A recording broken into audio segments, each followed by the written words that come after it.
Jamhuri ya Muungano wa Tanzania. Kazi na utu. Tumie tena nafasi hii kuweza kwanza kuwashukuru kwa namna ambavyo umeweza kushiriki katika kutoa mawazo, kuchangia, lakini pia ushauri wenu kwenye baraza hili.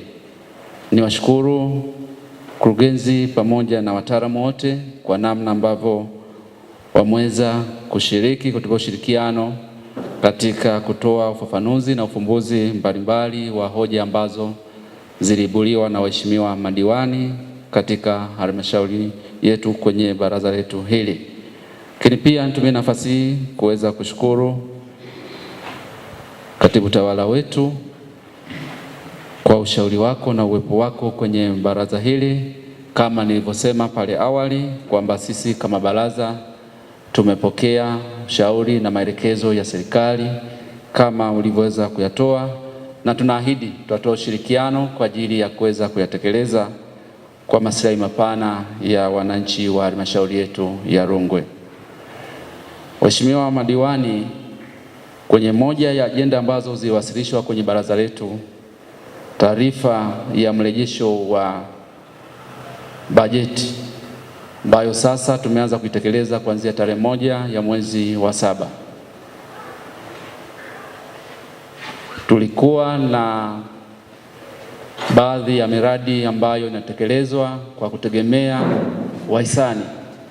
Sasa tumeona kwenye mrejesho huu kwamba zaidi ya 76% ya fedha ambazo tulitarajia kuzipata ili tuweze kutekeleza miradi yetu kwenye halmashauri yetu ni kutoka kwa wahisani mbalimbali. Sasa fedha hizo hazitakuwepo tena.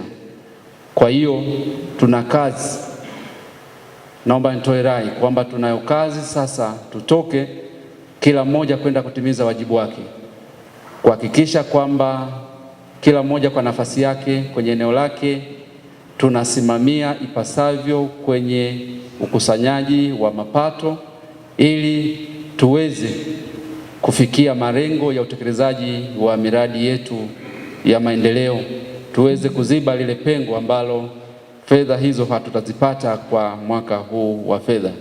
Kwa hiyo ni rai yangu kuwaomba waheshimiwa madiwani pamoja na wataalamu wote tushirikiane ili tuweze kufikia malengo ya utekelezaji wa miradi ambayo tumeweza kujipangia. Lakini pia waheshimiwa, naomba niwakumbushe kwamba sasa tumeanza mwaka mpya wa fedha. Hebu tutoke. Hapo awali kulikuwa na katazo la kufanya mikutano mbalimbali ya kisiasa.